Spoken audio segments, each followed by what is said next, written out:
have to tell you things are bad. Everybody knows things are bad. It's a depression. Everybody's out of work or scared of losing their job. A dollar buys a nickel's worth.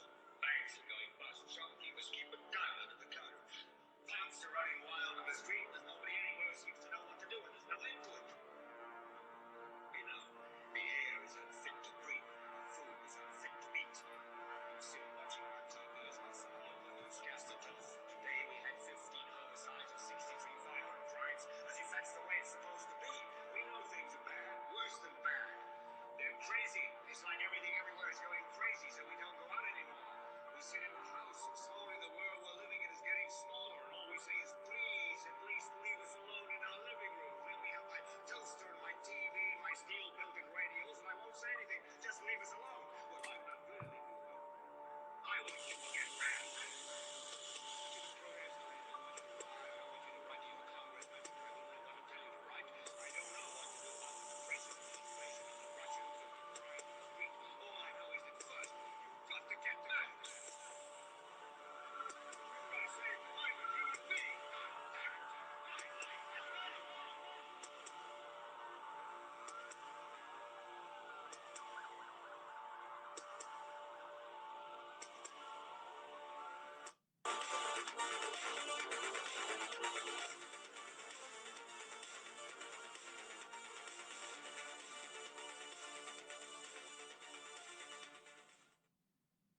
Do I have your attention? So I see a lot of conservatives out there who are kind of just running 2020 like it's on autopilot or something, right? I see a lot of conservatives running 2020 like, oh, it's in the bag. Trump's going to win. Biden's senile. Biden can't do anything. Biden can't do nothing. He's going to be done. Are you serious? Are you serious right now? You don't think voter fraud is going to play a major issue in this? You don't think the fact that we're not even really sure how we're going to run the election in November is going to play a role in any of this? You think when people are voting for an incumbent candidate, like the incumbent, I'm just spitting facts. I'm just spitting facts. This is basic political theory. And if you don't have a background in political theory or political elections, or you haven't worked in this in a long time, then I got to throw it out there, because when people are voting for an incumbent candidate, they're voting based on the status quo. Do you want to continue the status quo, or do you want more of the status quo? Excuse me. Do you want to continue the status quo, or do you want to change the status quo? And what's the status quo right now? What's the status quo right now in America? What's the status quo right now in America? High unemployment, right? People not working. Everything shut down. What do people want right now?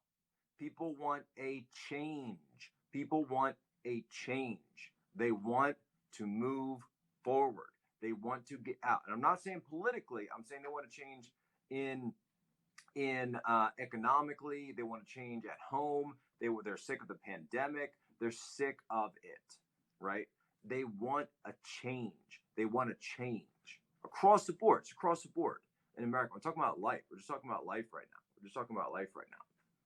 Then you've got Pelosi and the ballot harvesting that's going to go on, the voter fraud that's going to go on in places like Pennsylvania, places like Virginia, places like Michigan, places like Broward County, Florida. I see Nevada. People are talking about Nevada. So all you guys saying that, like, oh, this is going to be easy. Don't worry about anything. So sure about that? Because Hillary Clinton and all of her supporters were sure that Hillary Clinton was going to win. They were so sure that Hillary Clinton was going to win. They thought they had it in the bag. They thought everything was simple, and that there was no question that they would win the race. I'm talking to Hillary in 2016. So where's the fire in the belly? I don't see any of that on the right now. I don't see any of it. I see people running off in every direction saying, like, you're going to arrest Barack Obama. Are you serious? Like, do you actually think that that's something that's going to happen in America in your lifetime? Come on. Please. Like, just be realistic. Be realistic. Trump has done a good job.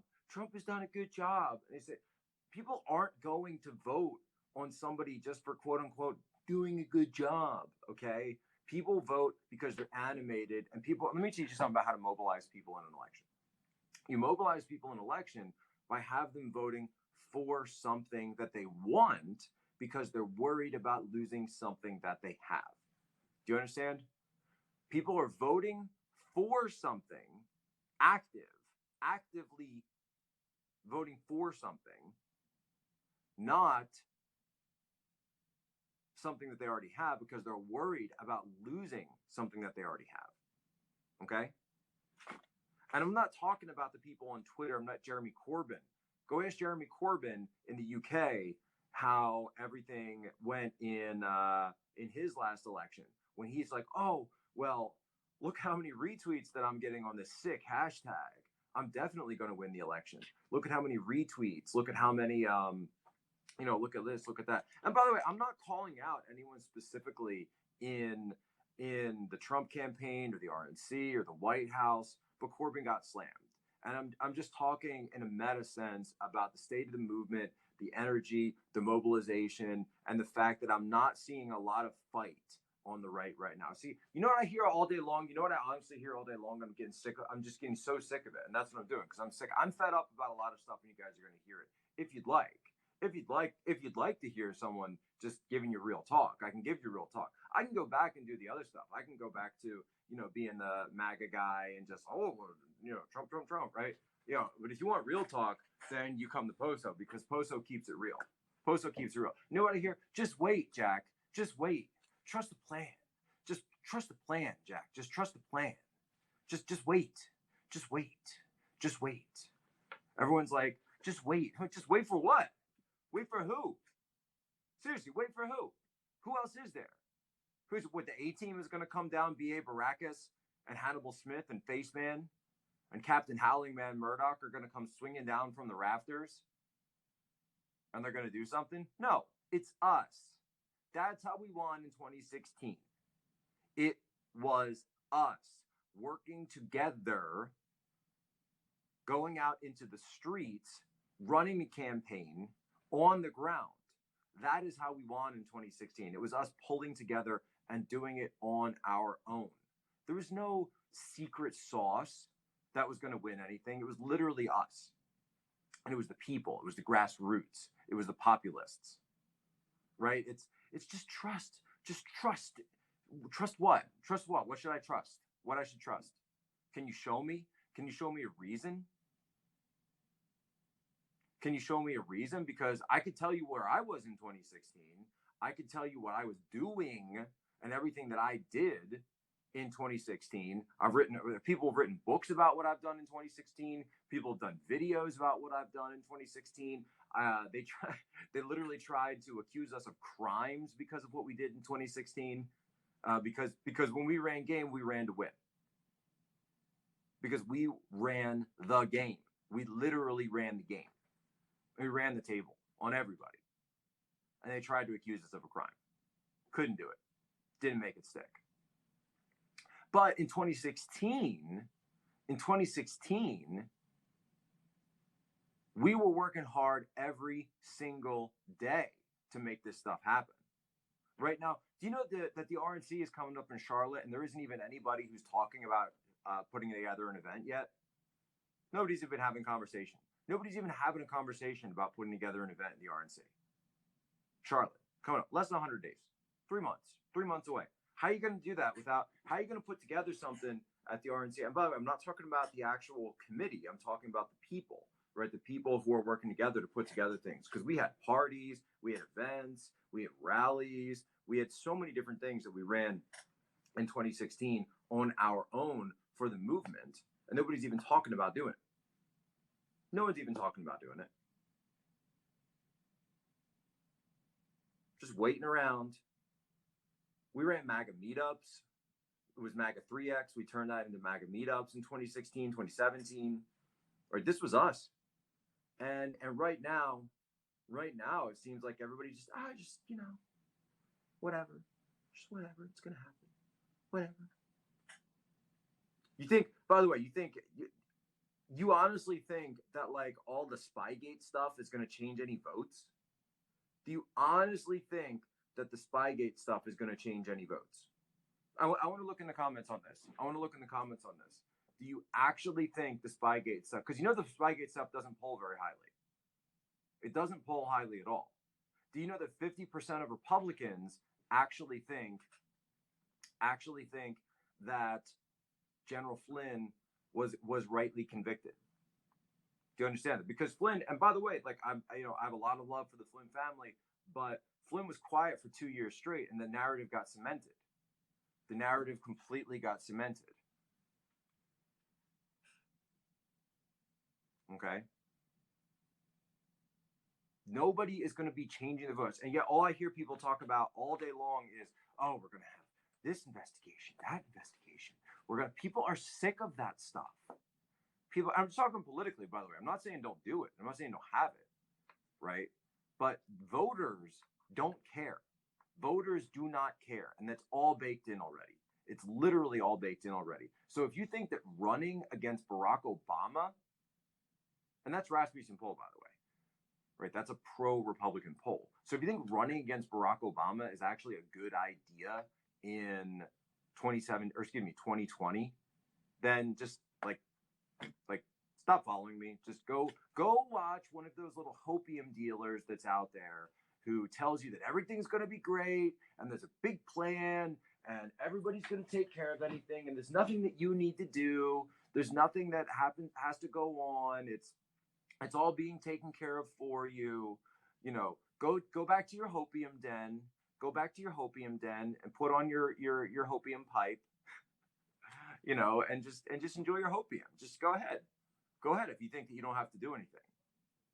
Because I know there are people. I know some people who actually are putting stuff together, and it's amazing and it's incredible because there's people making moves out there. Scott Presler. Someone just mentioned Scott Presler, my friend Scott. Look at this guy. Imagine if we had 10 Scott Preslers or one Scott Presler for every battleground state. We only got one. He's one guy. One guy. Look at what he does.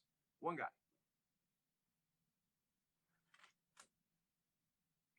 And then you got people saying, well, I couldn't be Scott Presler. Why not? Why couldn't you be a Scott Presler? Why couldn't you do that? Do you honestly think that Joe Biden isn't going to have play in the Midwest? That Joe Biden isn't going to get votes in the South? That Joe Biden isn't going to cut into a lot of those states that Trump flipped? Blue collar Joe, Uncle Joe. Just saying, folks. Literally just saying. Because you're focusing too much on the Joe Biden now rather than the Joe Biden of popular understanding and name ID. So for people who don't work in politics or people who haven't ever run a campaign or been through a loss, been through a win, been through those election cycles, you understand the importance of name ID and the importance of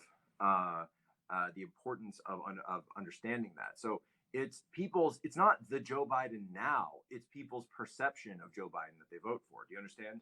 So that's like when Bob Casey, right? So the story from back home, Bob Casey Jr. runs for Senate, wins every time. Why? What does he do? Has he done anything in the Senate? Has he ever championed any cause? Has he ever,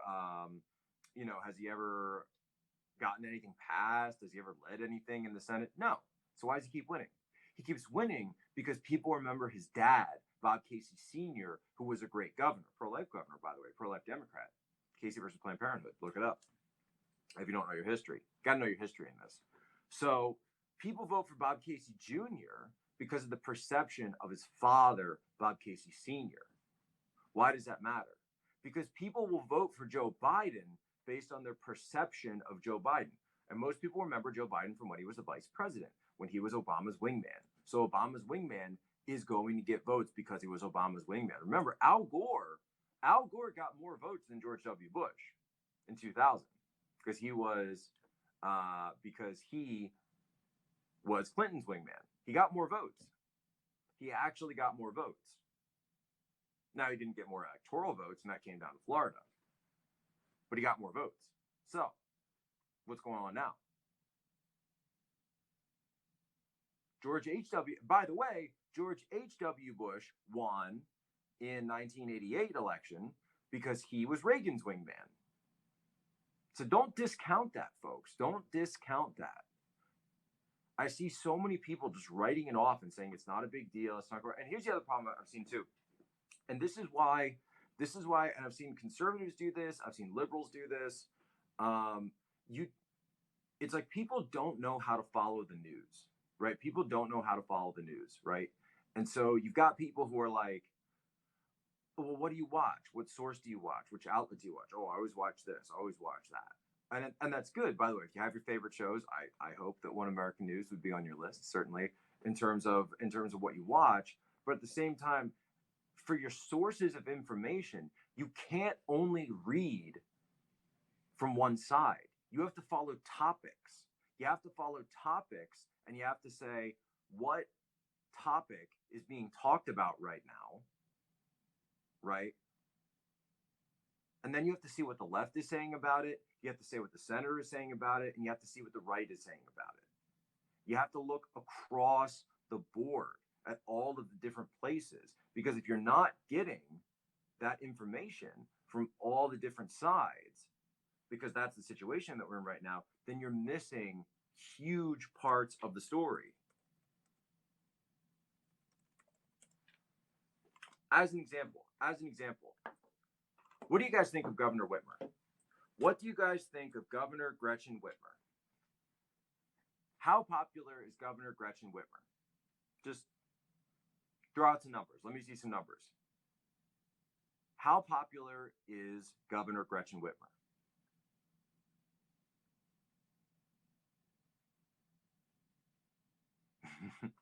I see people saying she's a tyrant, she's a Nazi, she's a jabroni, that she's not popular.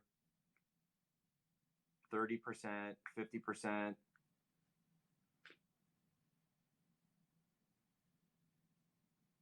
I see one person got it right. Only one person got it right so far. Literally only one person. You know, Governor Whitmer has a 72% approval rating. Governor Whitmer of Michigan has a 72% approval rating on her handling of coronavirus. Deal with it. Literally deal with it. Deal with it. I'm sorry. Deal with it. Just deal with it.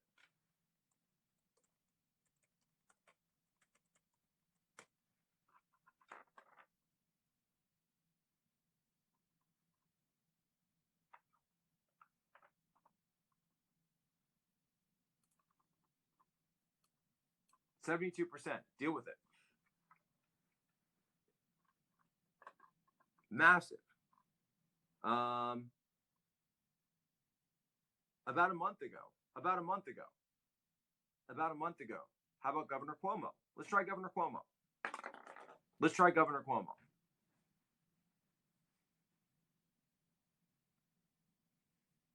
Let's try Governor Cuomo.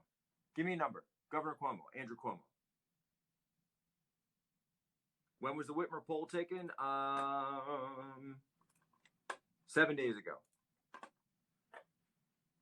What number do you think? Statewide, Andrew Cuomo. Now people are all trying to attack the poll. They're like, oh, but the poll's probably wrong. It's not going. Of course, it's not exact, but it's going to be close. It's going to be close.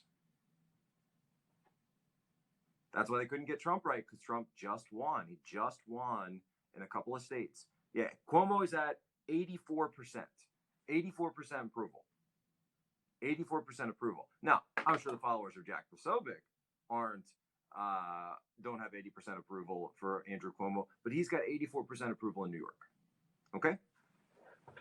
So, folks, you got to get out of the bubble a little bit. You got to get out of the bubble. All right? You really got to get out of the bubble, and I'm trying to do that. I'm really trying to do that for you.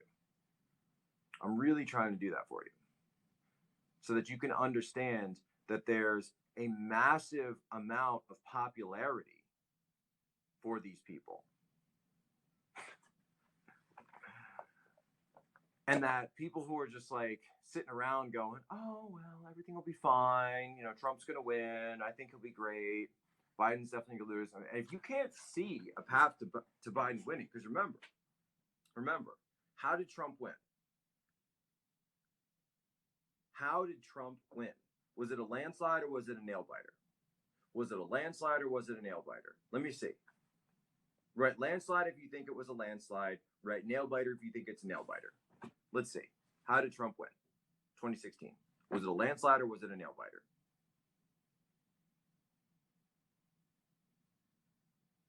Don't stop all this like, oh, well, the freedom is better than slavery. Of course it is. Nobody disagrees with that. But we're talking elections. We're talking elections here. We're not talking about it because elections are what matters. Winning elections is what matters. Doesn't you want to talk about you know esoterics and doctrine, then we can talk about that. But that's not what we're talking about. We're talking about winning an election in 5 months. Like I don't understand what the point is of having these these internecine debates about do you support freedom or not? Of course they do. I'm an American. It's not the point. Be stupid not support freedom. So I do actually see some people saying landslide.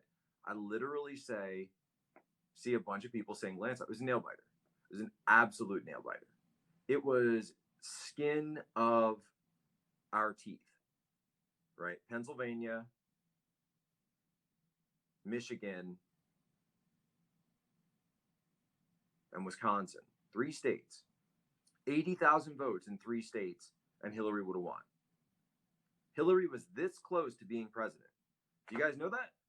I don't think that fact is very well recognized on the right. And I think that fact isn't very well respected and acknowledged on the right. That Hillary Clinton was in literally a hair's breadth of becoming president. I mean, she obviously knows, right? That's what has driven her nuts since she lost. She was that close. And it was Pennsylvania was 20,000 votes. That's it. So that 2016 energy, I'm not seeing it. I'm telling you right now, I'm not seeing the 2016 energy. I'm not seeing the motivation. I'm not seeing the fire in the belly that was there. I'm not seeing people alive. I see people fighting. I see people getting into stupid drama all over the place. There's, oh, I'm beefing with this person. Oh, I'm beefing with that person. Why? Because this person didn't invite me to the party, and this person got to speak at this event, but they didn't have me speak at the other event, but I spoke last year. Shut up. Shut up with the drama. Just shut up with the drama, all right? Shut up with the drama. Where's the energy? Where's everybody getting on the same side to fight against the people who are trying to win, by the way? And the left has their own drama too. So I'm not, they're not immune from this, but I don't speak to them. I speak to my people, and you're my people. I'm just telling people to wake up. I'm literally just telling people to wake up. I'm literally just telling people to wake up because the 2016 energy, it ain't there. I'm not seeing it. I'm really not seeing it.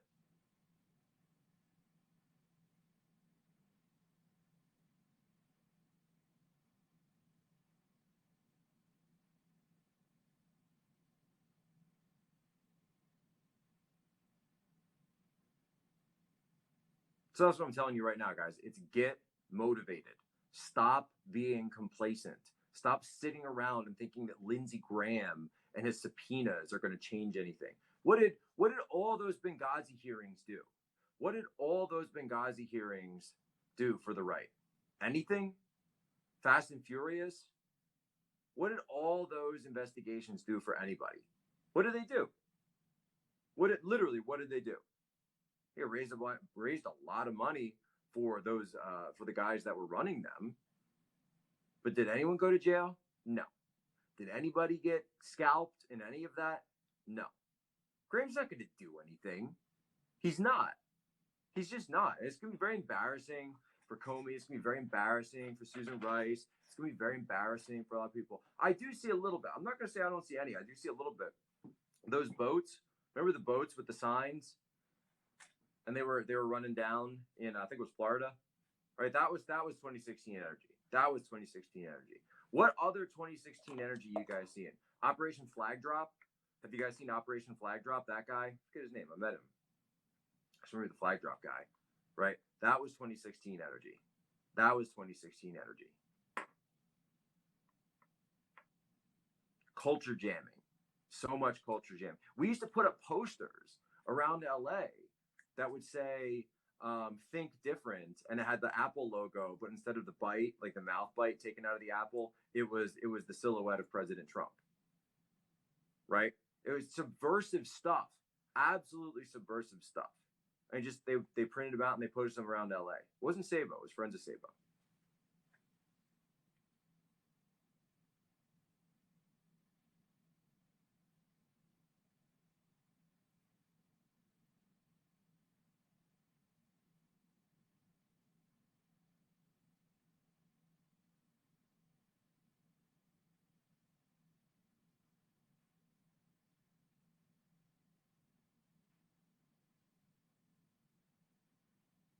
And I'm just reading the comments. I'm reading the comments.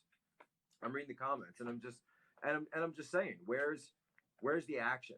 Where's the fire in the belly? Where is just trust us, Jack. Just trust Lindsey Graham. Trust Lindsey Graham. Lindsey Graham will take care of us. Lindsey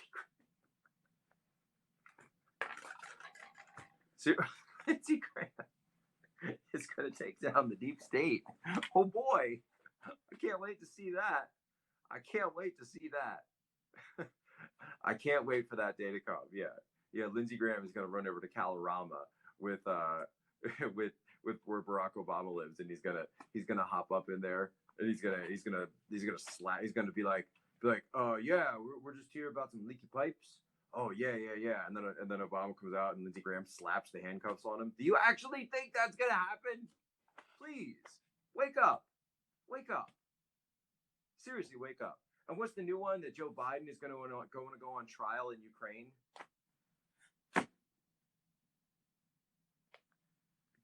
Are there people out there who honestly believe that Joe Biden is going to be flown? What that the Ukrainian government is going to fly to the United States and extradite Joe Biden and to take him to Kiev, or Kyiv, as Joe likes to say it?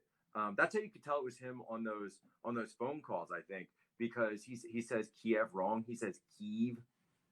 Take me to Kyiv, and he's going to be arrested over there. Come on. Like, wake up. This isn't a Netflix show, right? This isn't a Netflix show. Like, wake up, please. You are being psyoped. You are being gaslighted, right, by hopium dealers. Hopium is the drug of choice, or 9 out of 10 conservatives. Stop. Just stop. Wake up. It's an election. It's a serious election. All right? I don't want to have to spend my time doing this, but apparently I have to. Because people don't want to wake up. No, I've got to sit down. Do you have any idea how much stuff? I've got a family. I've got my church, right? The churches are coming back online. I've got books that I'm writing. I've got multiple books that I'm writing. Writing a book on Antifa, working on a book on China. I've got my graphic novel that I got stuff to do. All right, I've got so much stuff to do, and then I look out and I see that the election going on, and I'm like, where is it? With what election? You want 5 months? We have 5 months. How many weeks is that? How many weeks is that for those of you paying attention to that? How many weeks? Do you even know? Do you even know how many weeks we are away from the election?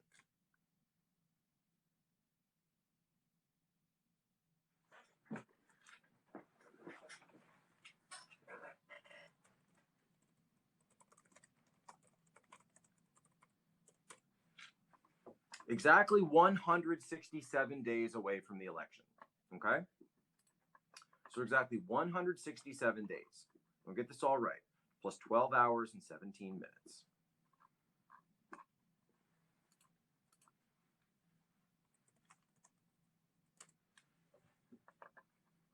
23 weeks.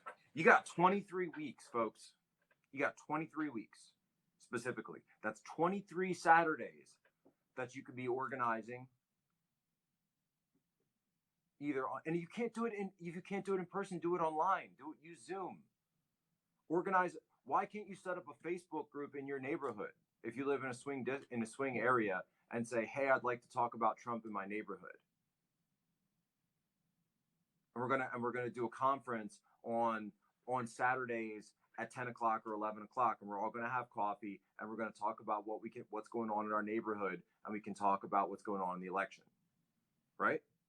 Everyone can do that in their own neighborhood.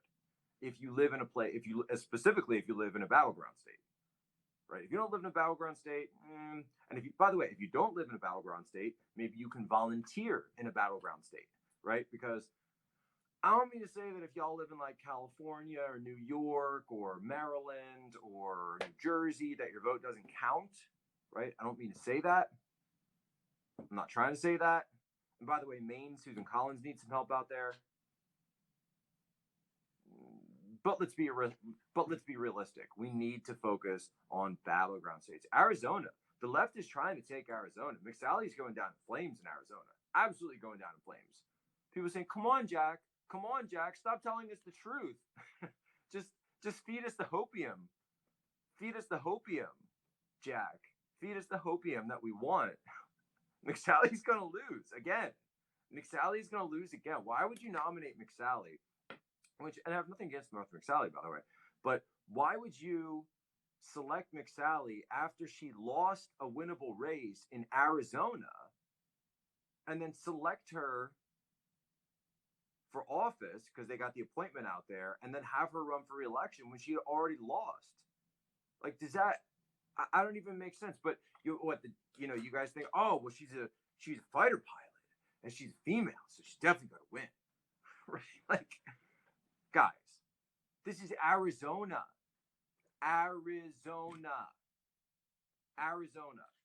right? This is not a state that we should be messing around with. A state like Arizona. Arizona should be a red state, red as they come. Why are the Democrats poised to win Arizona? Why are the Democrats poised to win Georgia?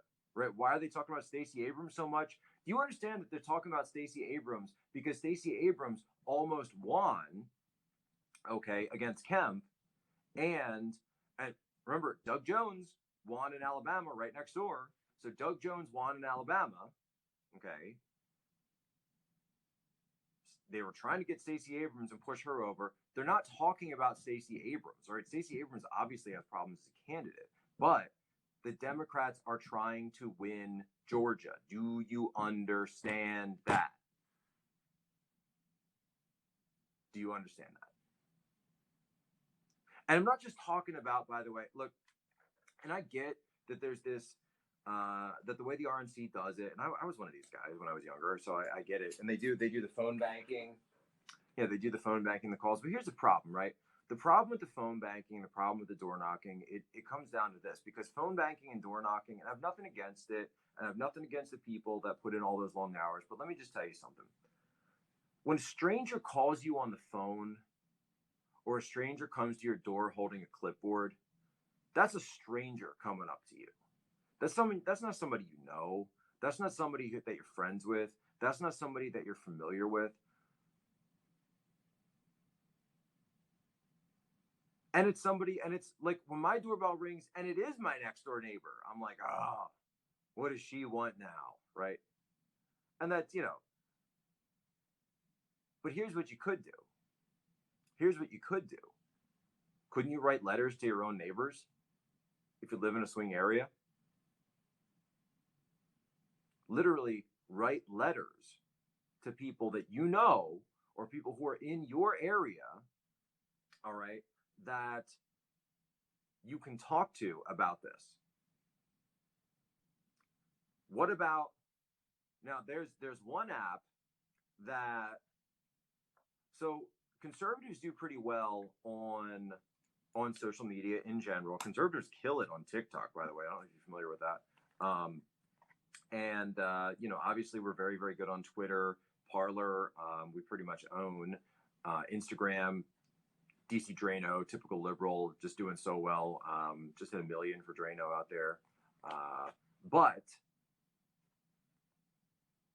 do you understand? Does anyone out there understand the political power? What is the most powerful app in politics today? What is the most powerful app in politics? I don't think I've ever heard anyone say this. What is the single most powerful app in politics today?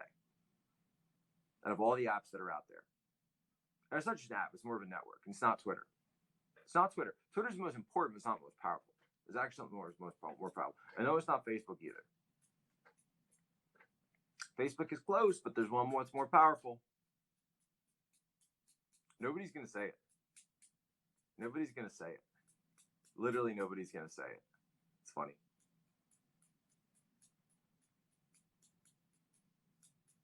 No, Amazon's not an app.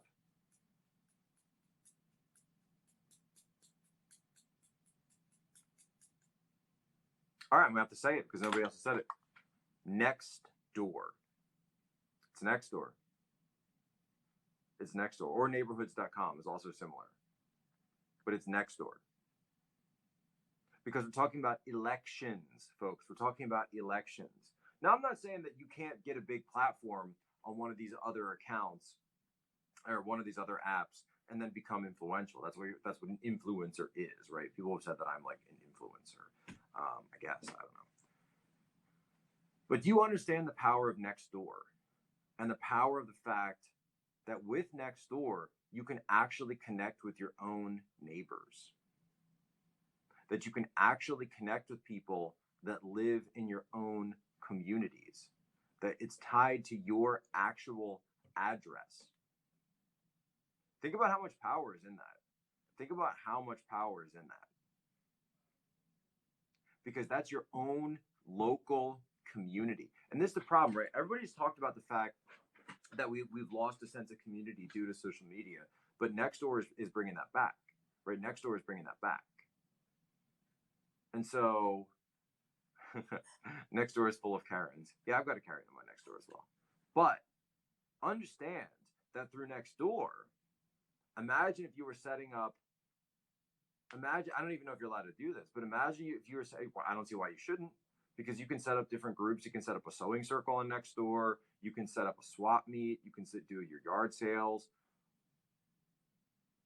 Well, if you can organize your community in all those ways, then why couldn't you say, hey, we're going to get together the Trump group.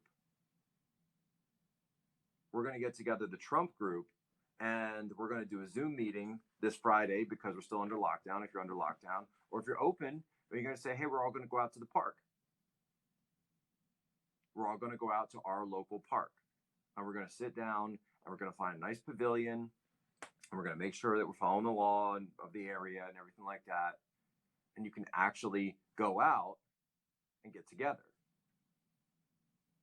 Right. And the reason I'm saying that, my brother Kevin is on here, and the reason I'm saying that is because canvassing and door knocking may also be a violation of stay-at-home orders, right? But the point is that you don't want to just talk to people that you already know. Talking politics with one's own neighbors could prove divisive. I know. I understand. I get it. But folks, if you live in a swing area or in a swing district, it's actually, and if you care, right? If you actually care about the movement. And by the way, like this, I'm only saying this to people who care about the movement. If you don't care, then go ahead. Like, you don't have to watch this. Like this isn't for you, right? If you're one of those people who doesn't want to actually have skin in the game, and you just want to, scroll through Twitter, scroll through social media like a zombie, and just, look at the next meme, look at the next thing, just keep scrolling, like doing your zombie scrolling. Go ahead, just go ahead. You don't need to do anything. But you could set up a MAGA meetup in your own area using Nextdoor very quickly. Very quickly. Oh, but Jack, that sounds hard. I don't know if anyone would come. How would you know? That's what we did in 2016 with Facebook. And I set up something called Southeast Pennsylvania for Trump. And we held, on the 4th of July, we held a Trump barbecue. And I invited about 50 people to the house in Pennsylvania. And we had a massive blowout Trump barbecue. We brought we had a build the wall committee, and we took pictures, and we had huge signs and everything. And we had about 50 people that came out. And those 50 people, I don't like the way that you're treating your audience. Well, guess what? You don't need to be a part of my audience anymore. Wow, look at that.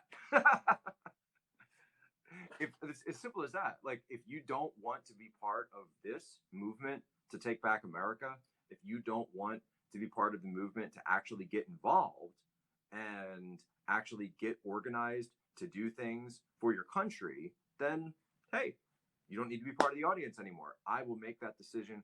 I'm going to make that executive decision for you, and I'm going to block you so that I will not bother you any longer. Understand? Very good. I don't want to waste people's time. I don't want to waste people's time. If you want to sit here, who's worried about getting doxxed on Nextdoor in a blue state? Now, if you're in a blue state, right? If you're in a hardcore blue state, I wouldn't. Then what's the point, right? I already said that. What's the point if you're living in a blue state? And Nextdoor does require a little bit of doxing. It does.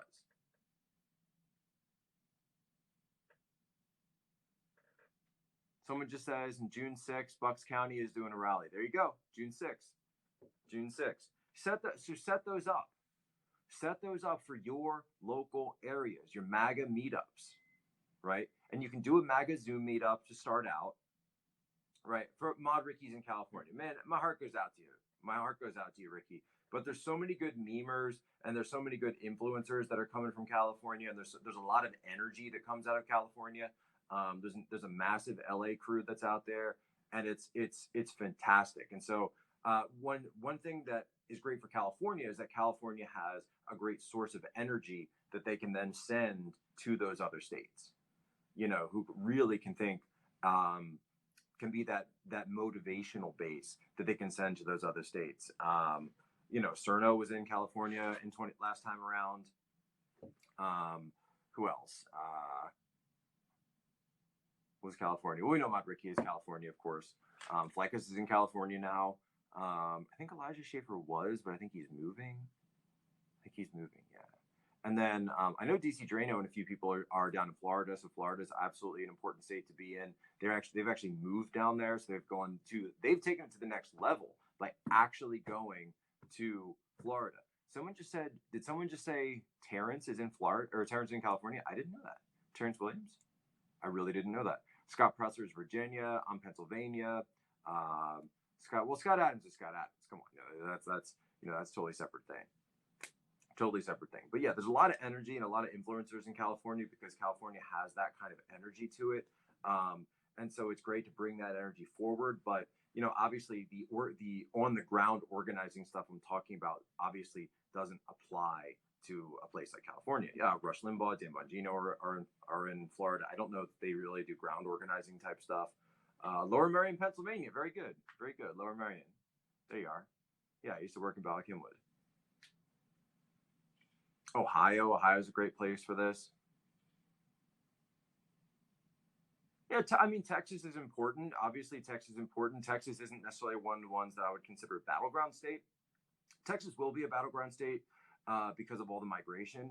All the migration that's coming into Texas from California, and then, of course, the immigration that's coming from Mexico is going to eventually make Texas a battleground state within the generation. No question, within the generation, Texas will be a blue state. Or not a blue state, but at least a battleground state.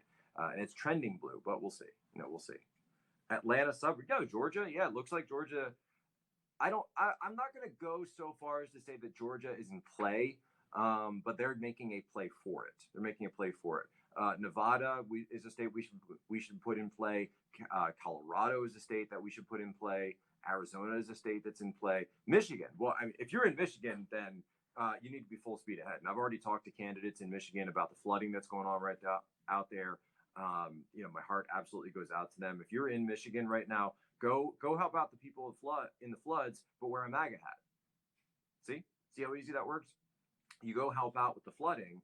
You provide assistance to them, but you wear your MAGA hat while doing it, or wearing a Trump shirt. Right? You see how that works? So that's your political culture jamming a little bit, right? You say, well, no, I'm here to help. No, I happen to. If you want to talk about politics, we can talk about that, but I'm just here to volunteer. I'm actually just here to volunteer. Ashley says that she's going to be using Nextdoor already. Yeah, Colorado should be in play. I don't know if I buy that New Mexico is in play. I know that's something that a lot of people have talked about, but I'm not seeing it. I'm not sure about it. Wear your Trump mask. Yeah, I have my, everyone saw when the president retweeted my podcast where I was wearing the MAGA mask. No, not Chicago, not Illinois. I'm sorry about that. And I feel bad because, that's a county, right? Or that's a place where Illinois it's like a red state, but it has Chicago. So what are you going to do? That's where Charlie Kirk is from up there. He's from Illinois. And, what are you going to do? Then you've got Minnesota. I saw somebody mention Minnesota. I do think Minnesota is a state that Republicans should make a play for, no question. Wisconsin obviously is a battleground state. New England is trending. That's true. New England has a certain trend to it, and Susan Collins is going to need help up there, no matter what. And say what you want about Susan Collins, but she did vote for Kavanaugh. She did the right thing at the end of the day. So she's going to need help up there. Now I'm giving Hopium. What are you talking about? No, West Virginia. I wouldn't call West Virginia a battleground state. I think that'll be good. Yeah, and Maine does that thing where they split the votes up. I think that all states should do that. By the way, do I wear a mask? Yeah, absolutely. I wear a mask when I'm outside or where I'm going in, or when I'm coming in and out of the building. I wear a mask. Yeah, it's required here in Washington. What other states? What other states? Yeah, Pennsylvania, of course. I've talked at length about Pennsylvania. North Carolina, South Carolina. Oh yeah, you better believe North Carolina is in play, and South Carolina. Alabama is an important state. Make sure Alabama stays red. Unfortunately, not New York. If you live in New York, volunteer in Pennsylvania. I would suggest if you're a Trump supporter.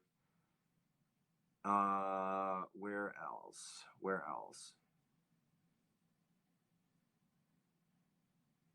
Have I missed any big ones?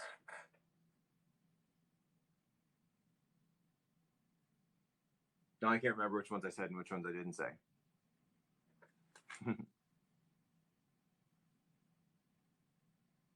No, I said Arizona. Yeah, Iowa. Don't forget Iowa. If you're in New Jersey, you can volunteer in Pennsylvania. It's not that far. Bridge isn't that far. Hashtag bridge too far. Oregon. I'm actually going to be going to Oregon at some point this summer. I'm doing an event up there with Juanita Broderick and Dinesh D'Souza. Got my Dinesh D'Souza book right here, United States of Socialism. Check that out. Very cool. Colorado. Yeah, I would say campaign in Colorado. Yeah, you should definitely do that. Missouri. Yeah, Missouri. Missouri's a great one. Yeah, Missouri's a great one. Very important. Josh Hawley out there. Please make sure to focus on Missouri when you're in Missouri. Anyway, look. These are just some organizational ideas that are out there for your MAGA meetups. Where do I work? I just, I'm a panhandler. It's Missouri. Okay, look, I'm an East Coast guy. What am I going to say? I speak a couple of languages, but Midwestern isn't one of them. 8 more years? Absolutely 8 more years. Yeah, and so, or an influencer like Brandon Strzok. Yeah, incredible guy. Brandon Strzok, absolutely incredible guy. Hashtag walk away. And so all of these organizational tips that I'm trying to give out, Nextdoor, setting up MAGA meetups, this is the stuff that you need to do. And if you're not doing that stuff, maybe we'll do another Periscope where I break this all down. Maybe we'll do another Periscope where I break this all down. But this is the key. This is the absolute key: is organization, motivation, and work. Putting in the man hours. And if you're not doing that, if you're just sitting back and watching TV, scrolling through Twitter, scrolling through social media, then guess what? You are being complacent, and you are not ready for this fight. So, Jack Posobiec, reminding all of you,